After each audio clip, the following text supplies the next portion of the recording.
I do believe that the most irresistible fruit there ever has been, ever will be, or ever is the fruit of the Spirit. Because when you see somebody who is exhibiting all 9 fruits of the Spirit, that's the kind of person you just want to spend time with. You just want to spend time. You want to know what it is that makes them that way. And so we're in the middle of this series. We're in week 3 of Irresistible Fruit. And I mean, who wouldn't want that? I love fruit just in general. I love apples and oranges and nectarines and peaches and apple pie and peach pie. And I mean, I love all kinds. Wait, what was I saying? Okay, sorry. But as I began to think about this message, I remembered seeing a video on Facebook from CNN about this guy. And so I looked it up. His name is Sam Van Aken, and he's an artist and he's a professor at Syracuse University. And he has created what he is calling the tree of 40 fruit. And what he has done is it's all stone fruit, so it's anything with a pit, including almonds, which isn't a fruit, so really I don't know how it works. But anyway, he has created it by grafting in all these different fruits into one tree. And so in one tree, you can grow 40 fruits. Peaches and nectarines and apricots and all this kind of stuff. And he's begun to graft these in. And just imagine walking into your backyard and you walk up to one tree and you can choose any of 40 different fruits from that tree.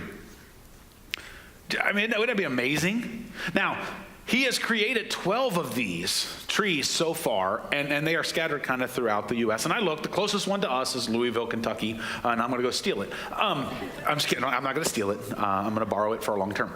All right. But he's created this tree, and I think it's a wonderful analogy of the fruit of the Spirit, how they're all growing from that. Now, here's the thing. Not only is this tree functional, and it'll grow 40 fruit, but this is his artistic rendering of what the tree will look like when it's fully grown. Is that not gorgeous?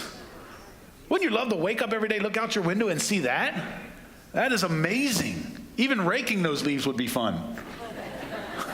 Right?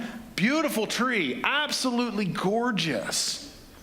He says it takes about 12 years to fully graft in all 40 fruit. So this is a process of love. And I think it is probably one of the best images I can get in my head for what it looks like to have the fruit of the Spirit in our lives. Right? It's one tree. All the fruits are coming out of that one tree. For us, that tree is the Spirit of God. Right? It's like Jesus when he said, hey, I am the vine, you are the branches. Right? That whole idea. Everything is coming out of that tree, and it takes time, and it takes effort, and it takes all of these things. And the reality is you can't really separate them. You can't separate the fruit of the Spirit completely. Yes, there's 9 of them, love, joy, peace, patience, and all the others. But you can't really separate them because it's a life that is exemplified by Spirit-filled. Think about it. If somebody has the fruit of the Spirit of love, don't they tend to be more patient? And if somebody has the fruit of the Spirit of self-control, don't they tend to have a little bit more peace? And if somebody has the fruit of the Spirit of joy, they can tend to be a little bit more self-controlled. Right? They all wind together in this beautiful thing that leads us to living in the Spirit. So today I get to talk about peace, and I know some of you it's going to mess with you because last week Dean talked about joy or talked about love, and today I'm talking about peace, and there's one in the middle. Don't worry, we haven't taken the joy away. It's down deep in your heart. Where?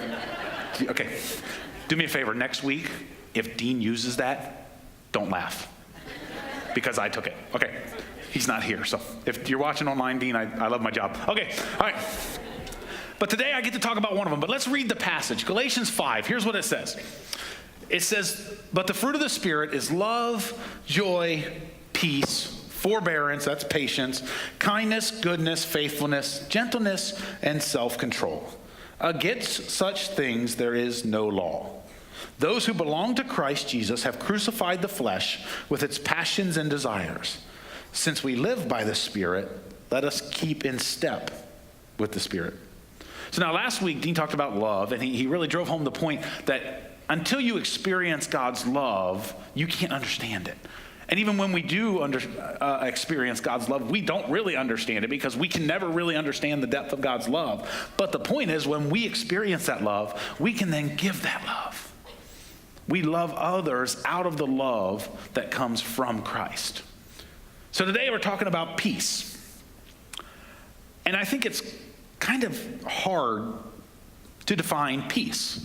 Okay, because in my head, with the way the world is, when I think of peace, I automatically think of the opposite of peace, and that's war, right? And I think of peace being the absence of war, but that doesn't really make any sense when we're talking about spiritual fruit that's coming out of our lives, okay? Because I am not necessarily at war with anybody right now. So what is it? Well, it's interesting. Maybe peace is the idea that everything in my life is going right. When everything is going right in my life, I have peace. Is that true? I mean, everybody would be peaceful if everything is going the way they want it to go, right? But I don't know that that's necessarily peace. So here's what we kind of landed on. Here's the definition that I landed on. Peace is not the absence of problems. It's faith in the midst of them. You see, peace is kind of a funny thing. You don't know whether you have true peace in your life until you're in the middle of a problem.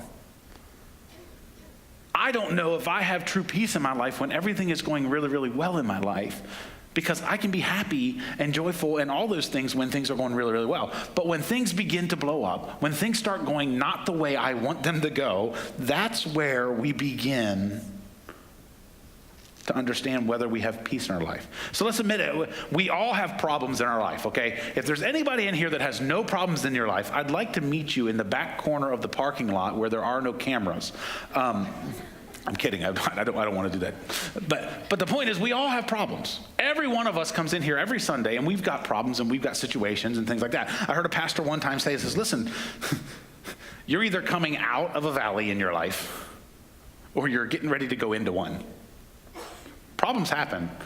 Things happen in our lives that cause problems. And it's in the valley that you find out if you have peace.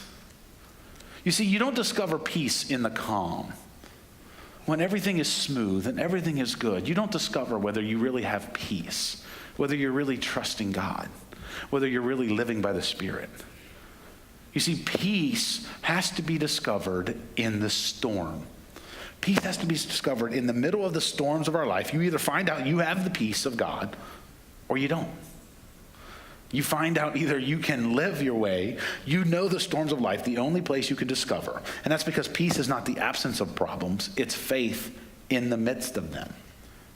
The passage I kept going back to when I found out I was going to be speaking on peace is a story in Mark 4. It's relatively at the beginning of Jesus' earthly life, earthly ministry. And Jesus decided to drive this point home with his disciples really early on in his ministry. Okay. Quiz time. Some of you have been in church a long time. The disciples, before they met Jesus, what did most of them do for their occupation? Fishermen. Good. Okay. So what we could say is they probably know their way around a boat, correct? Good. Okay. All right. And if they know their way around a boat and they fished in Israel and they fished in the Sea of Galilee, they probably know that there's storms that happen very, very quickly in the Sea of Galilee because it's surrounded by mountains. And when the air comes over the mountains, it hits the cold air and it's just a big mess. They know this, right? They know how to handle that, all right? If you've watched Deadliest Catch, you know fishermen know how to handle storms. They just power through it, right? So it would be safe to assume that they've been around a boat, that they've been around some storms, that they're not really scared of much when it comes to fishing. Okay? One would say they were probably at peace on the water. Or so we think. So Jesus and the disciples have been out ministering and serving all day. Jesus was teaching, and the crowds got so big that he decided, hey, I'm going to go out in a boat a little ways from shore, and I'm going to speak from there. I don't know how Jesus did it without microphones and things like that, because I couldn't imagine trying to talk to all of you without this. But he did it to thousands. So he pushes out from the shore. He teaches and he talks and he does all of his things. And at the end of the day, he decides that they need to go to the other side of the lake. So we pick it up here in Mark 4. Here it is. Ready? That day when evening came, he said to his disciples, "Let us go over to the other side." Leaving the crowd behind, they took him along just as he was in the boat. There were also other boats with him, so there's a small fleet of boats headed across the lake. A furious squall came up, and the waves broke over the boat so that it was nearly swamped. This is my favorite part of the story. You guys ready? Here it goes. Jesus was in the stern, sleeping on a cushion. The disciples wake him and said to him, "Teacher, don't you care if we drown?" If it was me, I'd have been like, well, I'm Jesus, so no. I don't drown. I walk on water. But, okay, get back. All right. He got up, rebuked the wind, and said to the waves, "Quiet, be still." Then the wind died down, and it was completely calm. He said to his disciples, "Why are you so afraid? Do you still have no faith?" Okay, so I want you to imagine this. Jesus has been teaching all day, and if you've never done any type of teaching, you got to understand, I'm already looking forward to my afternoon nap. It's exhausting. So Jesus has been teaching all day. He gets in the boat, he goes to the back of the boat, and there's a big cushion. I don't know if it's like a dog cushion, or if it's a big, like the whole thing's cushion, or if it's like a couch, I don't know. But Jesus lays down and he is out, like Sunday afternoon out. Like you guys know, like Sunday afternoon naps are holy. They're like ordained by God, like nap, right? Kind of the nap that some of you take during church. You know what I'm saying? All right. Nap. Don't worry, they're not offended, they're already asleep. Okay. I'm kidding. Okay. All right. But he's asleep. Absolutely asleep. He is just out. And they go across the water, and this storm hits, and water is coming in the boat. Now, I don't know much about fishing, but here's what I know. We want the water to stay on the outside of the boat. When the water gets in the boat, that's a problem, right? I don't have to be a fisherman to know that. It's just physics, right? And so the water starts crashing over the boat, right? And all this stuff's kind of happening, and they're taking buckets, and they're trying to dump the water out. And then finally they go, hey, somebody should tell Jesus. Now, I have to believe that this is Peter, because Peter does stuff like this all the time. Okay, Peter just does things, all right? So I imagine Peter goes over to Jesus, who's sleeping, and he goes, Jesus, we're going to die. And I'm sure Jesus gets up and he's like, not again. All right, here we go. He gets up, he stands up in the boat, gets off of his cushion, and he goes, shh, knock it off. And the waves just, and everything's smooth. And then I imagine he probably lays back down and just goes back to sleep, because it's like, guys, come on. Why don't you have any faith? Now, Jesus was sleeping in the back of the boat, okay? They don't use giant boats on the Sea of Galilee. It's not like he had his own stateroom. He's sleeping on a cushion. Now, you ever been in a boat? Maybe you were on the log ride at Disneyland, and you're in the boat, and then you hit the water, and what happens to the water that's outside the boat? Right? So picture Jesus laying there, okay? He's on a cushion. We know what happens to a cushion when it gets wet. So Jesus is sleeping in a waterbed, all right? And the water is sprinkling all over his face. Did Jesus know it was storming? Yes. He's not surprised by that. They didn't have to wake him up and go, hey, Jesus, have you looked at the weather map? Hey, it's storming, right? He knew it was storming. So then why was Jesus asleep when the experienced fishermen were scared for their life? Oh, listen. When you trust the one in charge of the storm, you can experience peace.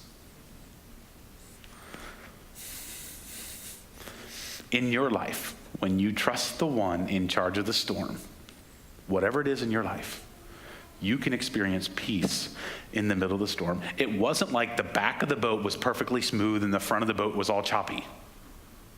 Jesus was getting thrown around too. But he trusted the one that was in charge of the storm. Let me ask you this question. Mark 4. Who decided to go across the lake? Jesus did, right? Jesus said, hey, we need to go across the lake. So do you think that storm surprised Jesus? No. No, not at all. Guys, nothing surprises God. Nothing. Nothing surprises Jesus. Nothing surprises God. It's not like God is up in heaven looking down at your life and going, wait a minute, what happened? Who did this? Angel, did you do this? Don't make me send you downstairs. Some of you will get that later. Okay. Right? No, nothing surprises God. But we do this weird thing where if we're surprised by some sort of storm in our life, we put it on God. We think God's surprised by it. And we're like, God, we got to handle this and we got to do it my way. Say, God, we need to take care of this. Right? And when we say, God, we need to take care of this, what we say is, God, you need to take care of this my way. Right? That's what we do. I mean, maybe I'm alone, but I don't think so. Right? And he says, look, the storms in your life might rock you. They might weigh you down. But they don't surprise God. You look at the story of Job. None of that surprised God. Why? Because Satan had to ask if he could mess with Job. God is not surprised. And why Jesus was sleeping was because he trusted the one in charge of the storm. Now, I wish I could say that I constantly live with a state of peace in my life, because I don't. Okay, so I want you to understand, as we're talking about this is for me too. God beats me up all week, and then I get to share it with you in a half hour, right? I used to think the pastor would give me something that he knows I need to work on, but I just realized he just throws a dart at the board because I got so much in my life that I need to work on. I don't always live with peace, and I start to worry, and I start to fret. The opposite of peace is worry. I start to really get worried about things. What happens in your life when you don't trust somebody to do something? It's ultimately lack of trust, right? What happens in your job? If you got employees under you and you tell them to do something, but you don't trust them to do something, what happens? You start worrying about it, or you start micromanaging them, or you start doing the job yourself, right? You begin to take over because of that worry that they won't do what needs to be done. I've worked for people like that. It's not fun. Right? But I want you to understand something. That worry leads to that. Worry is you trying to control the situation. Peace is knowing that God is in control. Worry is you trying to control the situation. Peace is knowing that God's in control. So you don't worry when things are going the way you expect them to go. Right? You don't worry when everything lines up according to your plan. You don't, because you're like, man, this is awesome. This is great. Let's go, right? No, when things start going bad and an extra bill comes in the mail or you get sick or whatever it is, you begin to worry. But when things get out of control, when the waves of your life start crashing into the boat, you begin to worry. And worry is your human way of trying to control the situation, trying to control what's happening. We try to take control of it. You know, Jesus, he said you can't add one moment to your life by worrying. Worrying is literally the most useless thing we can do in our life. You can't do it. In fact, I would dare say that by worrying, you're taking away moments of your life, because any moment you start worrying, you're not doing anything else, right? It's interesting. You worry and you lose any sense of peace in this situation. And then what does the worry lead to? It leads to more worry. It leads to chronic worrying, and you build worry upon worry upon worry, and it begins to weigh you down. I'm going to give you a bonus one, okay? Write this down. You ready? You cannot worry positively. That's deep stuff. Think. You cannot worry positively. Oh no, I hope I get $10 million. That's not worry. That's dreaming. You can't worry positively. Worry is always a negative thing. And it's the opposite of peace. And when you worry, you don't have any peace in your life. Right? It's one of those things. And here's the deal. You cannot have peace and worry in the same heart at the same time. You can't do it because they're opposites. Worry is human, peace is from God. You can't have them. Now, you can go back and forth. You can worry and then trust God and then worry and then trust and worry and then faith and worry and faith and worry and back and forth, and you're just going to make yourself miserable. Right? The moment you start worrying is the exact moment you lose the peace of God in your life. When you worry, you lack trust. When you lack trust, you try to take over. And when you try to take over for God in your life, you then become God in your life. Now listen, I'm not talking about working on the situation, because we all have situations in our life that need work, and you can work on that. What I'm talking about is the worry that comes from it. That worry that you constantly fret about, and it steals not only the peace from your life, but it steals the joy and the other fruits of the Spirit as well. Right? It's like this backpack I've been wearing. All right? Some of you are probably going, why is he wearing a backpack? Good, because it's tension. But here's the deal. The longer I wear this backpack, it doesn't get any lighter. It gets heavier. It's like worry. The longer I worry about something, or the more I worry about something, it begins to weigh me down. Y'all don't even know what's in this backpack. You will in a minute. But it begins to weigh you down. And that's the way worry treats you. You feel worried down and you feel stressed. And doctors will tell you, don't worry.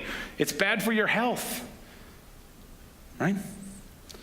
The longer I wear it, the heavier I get. The more I worry, the less peace I have in my life. The less I can move around and go and do the things that God wants me to do. Okay, let me ask this question real quick. Anybody in here never worry? I'm going to close my eyes because I don't want to see it. But anybody here never worry? Okay, good. Okay, because if you raised your hand, you're a liar. Right? No, we all worry. It's a human condition. Guys, every one of us worries. It's the opposite of God's nature. Jesus was asleep in the boat, peacefully. I mean, that's like the definition of peace. When you are sleeping, you are at peace. The disciples are going through the same situation, and they are frantically worried about their own lives. Why? Because they're trying to control the situation. So let me ask you a question. What are you worried about? When you came in, you got a bulletin, hopefully, and in that is an index card. I want you to go ahead and pull the index card out right now, okay? Because some of you are wondering what this is all about, and I'll explain it, okay? What are you worried about? What is it that is keeping you from experiencing the joy that comes from walking in the Spirit? You see, worry weighs you down. And worry does nothing for you. What is it that you're worried about? What is it that you're carrying in your baggage of life?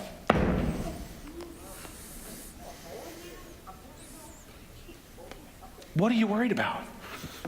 Let me show you. See, there's this amazing thing. How about your career? Are you worried about your career? Something in your job not going the way you want it to go, and so you worry. And I'm not talking about the situation, because we've all got bad situations, but I'm talking about worry. And so what we got to learn to do is lay it right there. How about money? Your finances ever worry you? You don't have peace? You look at your bank account and then you're up all night? You worry. Have you ever been able to take worry to the bank and put it in your account? No. So you worry about it. What about your family? We're getting close to the time where we're all going to see all of our family. Some of you, right? I know, it's okay. It's all right. It happens. Everybody has that family member, and if you guys don't have that family member, There's a pretty good chance you have that family member. You know what I'm saying? All right. But family, does your family worry you? I got 3 kids. I got a wife. What is it does it worry you? Does the worry help? Staying up late at night, panicking, worrying about all that kind of stuff. Does the worry help? How about your health? Well, I got this thing. I'm not talking about the situation. I'm talking about the worry that comes from it. The worry comes from you. The peace that God's going to handle it comes from him. Guys, we all have situations, and I'm not talking about changing the situation unless you can change it. But if you're changing it, you're not worrying about it, you're working on it. But you're worried about it.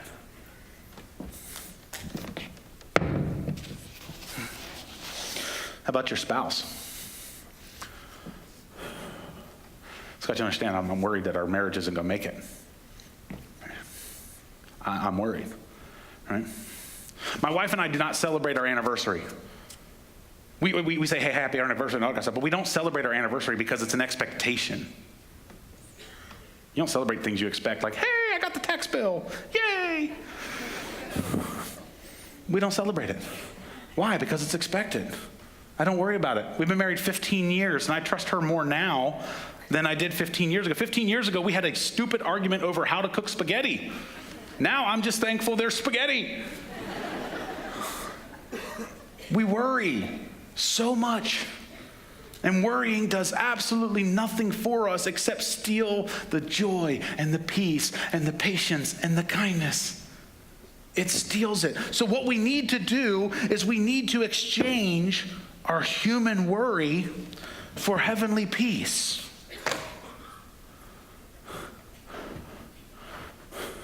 That was the quickest way for me to lose 30 pounds ever. Guys, you can exchange your human worry. What is it that you're worried about? Write it on the card. Take a moment right now. Ask God to tell you this is what you're really worried about, because we mask it in so many different things. Well, I'm not worried. I'm just a planner. No, you can't plan your life. God orders your steps. No, I just want to make sure everything, okay, I get it. But you're worrying. Exchange your human worry for heavenly peace. What is it that you're worried about? Write it on the card. We're going to do something with it in just a moment, okay? Give that worry to God. If you're worried about your health, give it to the great physician. If you're worried about your money, give it to the great accountant who can make 90% of your income go farther with that than you can with 100. If you're worried about your job, give it to the guy who owns everything. Now, I'm not talking about doing what you can do physically to make things right. I'm talking about the worry when you lay in bed and you just fret about it and you just stress about it and you just exchange it. So write it down. You see, worry is human, peace is heavenly. Exchange your human worry for heavenly peace. Now, here's the tricky part. We do this all the time. If we've been in church any length of time, okay, if you've been here one day, you know, okay, I can give this to God. Or if you've been here 1,000 days, you can go, I can give this to God. And we do this. We go, God, I'm going to take my health and I'm going to give it to you. And God, I'm not going to worry about it. God, help me not to worry. And we put it down and we go, okay, God. And then we take the worry with us, right? We do that, right? Somebody in the first service was like, I do that all the time. Yeah, because we're human. What I'm asking you to do today is take your worry about whatever it is that you're worried about. Everybody in here's got one at least. Some people have a list, and it's okay. Take it and put it at the feet of Jesus and then leave it there. He's the only one that can take the worry away from you and give you the peace that passes all understanding. Paul writes in Philippians 4, here's what he says. He says, do not be anxious about anything. So whatever you wrote down, that's anything. Okay. Do not be anxious about anything, but in every situation, by prayer and petition, with thanksgiving. Imagine thanking God for the problem that you're dealing with. Just imagine that, okay. Present your requests to God, and the peace of God, which transcends all understanding, will guard your hearts and minds in Christ Jesus. Finally, brothers and sisters, whatever is true, whatever is noble, whatever is right, whatever is pure, whatever is lovely, whatever is admirable, if anything is excellent or praiseworthy, think about such things. Listen to me. There is no situation that you're going through, no worry that God can't take from you. But you got to let him. He's not a big bully. You got to let him take that worry from you. Present it to God and let the peace of God guard your heart and mind. I find it really interesting that Paul says, hey, the peace of God will guard your heart and mind. And then he says, hey, so think on whatever is true and lovely and honorable and noble and praiseworthy.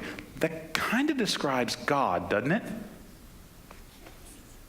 He says, think on God. Think on him. God is the tree. The peace of God grows on that tree. And when we're connected to that tree, we get the fruit of the Spirit. Go back to the point of this series and don't miss this because we do. All right? We get so worried about developing the fruit of the Spirit. If you go back in your notes and you look at the very top, the verses are there. Okay? I want you to understand something. The command is not to develop the fruit of the Spirit. It's to learn to walk in the Spirit. We're trying to develop the byproduct when we should be developing the thing that causes it. Nowhere are you commanded to develop peace, to develop joy, to develop patience. No, you're commanded to walk in the Spirit. You cannot walk in the Spirit and worry in the flesh. As we learn to walk in the Spirit, the fruit becomes the byproduct. And then all of a sudden, as you walk in the Spirit, you're like, wow, all of a sudden, I am loving and I'm joyful and I have peace. And the situation didn't change. I'm just learning to walk in it. I have a youth leader right now that is an example of this. They're going through a very, very tough time. But yet, they've got this peace. They've got this heart that is just absolutely amazing. Get out your card. Here's what I'm going to ask you to do. The band's going to get ready to play. I want to challenge you to break the chain of worry. The band is going to lead us in chain breakers. Okay? And here's what I'm going to ask you to do. It's going to be a little weird. If you didn't get a card, you can grab one from down here. Here's what I'm going to ask you to do. If you're really ready to let go of that worry and experience peace, you're going to do what so many in the first service did. When the band starts playing, you're going to rise to your feet, you're going to fold that card up, and you're going to walk right down here and put it right here. Go put it at the cross. And just pray. And ask God to help you leave it here. Now, the challenge will be, don't pick it up. Not physically, not spiritually, not metaphorically, nothing. Leave it here. If you really want to experience the irresistible fruit of the peace of God, you've got to learn to trust the one who's in charge of the storm. You've got to learn to trust the one who can give you peace. So are you willing to do that? As the band starts playing, let me ask you, exchange your human worry for heavenly peace. I'm going to go first. Stand up.